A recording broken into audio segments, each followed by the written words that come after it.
Hello everyone, welcome back to the channel. Today, we're diving into one of the most intense maritime confrontations in recent memory, a collision involving China's Coast Guard and two vessels in the South China Sea that has sent shockwaves through the international community. The South China Sea has long been a hotbed of territorial disputes, but this latest incident marks a new level of escalation. As we unpack what really happened, who's involved, and what this means for the US Navy and regional security, the story becomes more gripping with every detail. The incident occurred in one of the most contested parts of the South China Sea, near the second Thomas Show remote reef claimed by both China and the Philippines. The reef has been a flashpoint for years, serving as a symbolic and strategic outpost in the ongoing struggle for maritime dominance. On a seemingly routine day, Philippine supply boats were on their way to deliver essential provisions to their troops stationed aboard the BRP Sierra Madera, a rusting World War II-era ship intentionally grounded years ago to assert the Philippines' claim. As they approached the area, the Chinese Coast Guard vessels began shadowing them, broadcasting radio warnings and ordering them to turn back. What followed next would ignite a new wave of outrage and international concern. The tension built quickly as the Chinese ships closed in on the smaller Philippine boats. Videos released later showed the white-hulled Chinese Coast Guard vessels maneuvering dangerously close, cutting across the path of the supplely ships in an apparent attempt to block their route. Suddenly, one of the Chinese vessels rammed directly into the side of one of the Philippine boats, scraping its hull and damaging critical navigation equipment. Moments later, another Chinese Coast Guard ship collided with a second Philippine supply boat, sending shockwaves through the region. The collisions were deliberate, aggressive, and alarming, marking yet another escalation in China's increasingly assertive maritime tactics. Inside the vessels, the situation was chaotic. The crews, caught off guard by the sudden impact, scrambled to assess the damage and maintain control. Radios blared with overlapping voices as the captains tried to steer their ships to safety while avoiding further collisions. The sound of metal grinding against metal echoed across the water, a chilling reminder of how close the confrontation had come to disaster. Fortunately, no one was killed, but several crew members sustained minor injuries, and both supply boats suffered significant damage. The interior of the Philippine ships, cramped and already weathered by years of use, was thrown into disarray. Food supplies, tools, and personal belongings were scattered across the deck. The smell of fuel filled the air as the crew worked frantically to patch leaks and restore power. The scene was tense and terrifying, a vivid picture of what it feels like to be caught between two giants in a struggle for control of one of the world's most important waterways.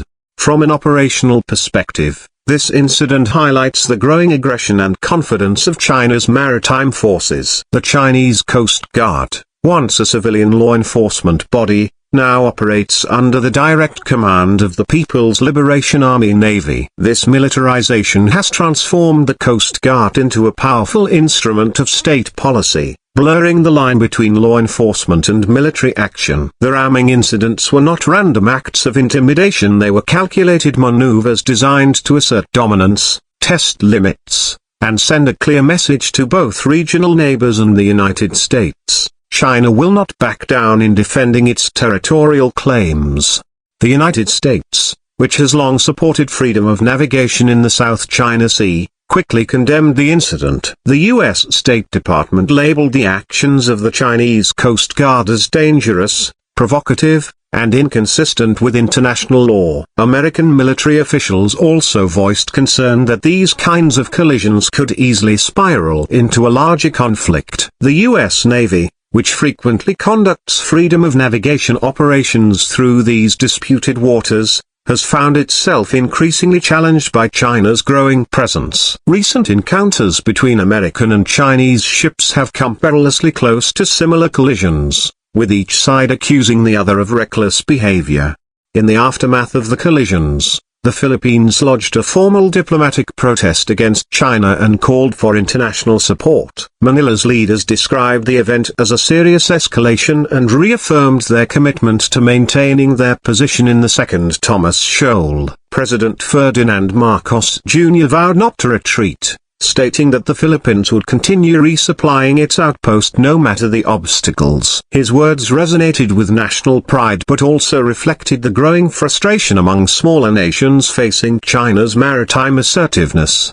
The incident also drew attention from regional allies. Japan, Australia, and the European Union expressed solidarity with the Philippines, emphasizing the importance of adhering to international maritime law and the 2016 Hague Tribunal ruling that had invalidated most of China's sweeping claims in the South China Sea. Despite this ruling, Beijing continues to ignore the decision, maintaining that the waters and islands within its self-declared nine-line are historically and rightfully Chinese territory. The collisions served as another reminder that the rule of law at sea remains fragile when confronted by geopolitical ambition. For the U.S. Navy, the event carries significant implications. The Navy has long maintained a presence in the South China Sea, conducting patrols and exercises alongside allies to ensure open access to the region's vital sea lanes. These routes carry more than one-third of global trade, making their stability critical to the global economy. The collisions underscore the risks faced by American and allied forces operating in such volatile waters. The U.S. Navy has since increased surveillance operations in the region,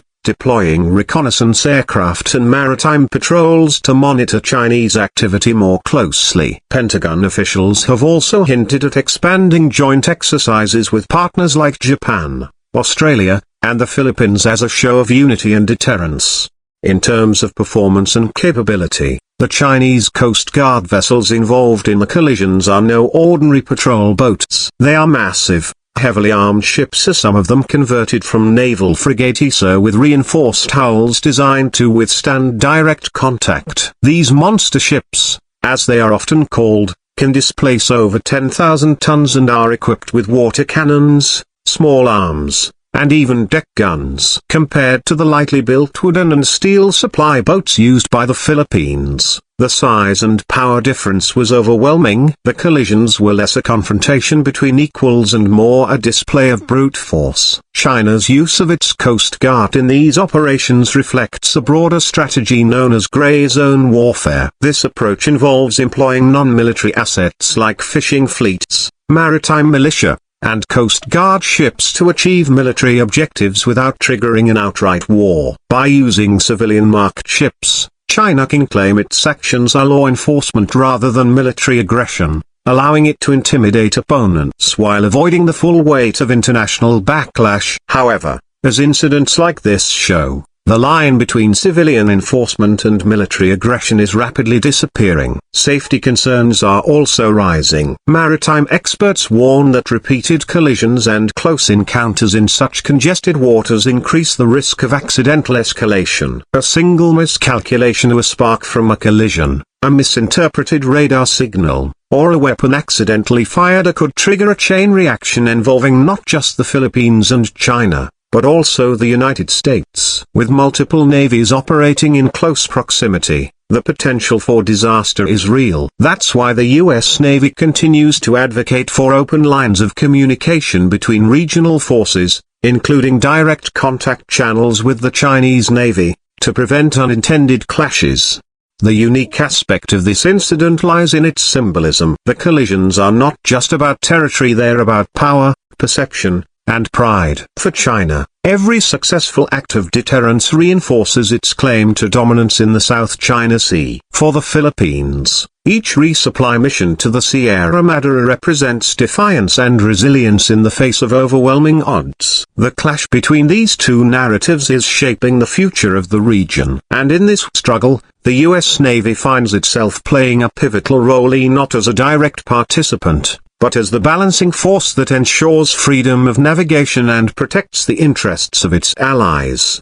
International analysts view this collision as part of a larger pattern. Over the past few years, China has constructed artificial islands, deployed missile batteries, and expanded its naval and air presence throughout the South China Sea. Each of these steps has been designed to transform disputed reefs into fortified outposts capable of projecting power across the region. By using its Coast Guard to enforce its claims, China is creating a new reality on the water, a one that could eventually make its dominance irreversible and less challenged. The recent collisions, therefore, are not isolated incidents but deliberate demonstrations of control. As pressure mounts, the Philippines is not standing alone. The United States and its allies have reaffirmed their defense commitments. Under the 1951 Mutual Defense Treaty, any armed attack on Philippine forces, aircraft, or vessels in the South China Sea would trigger American intervention. In the wake of the collisions,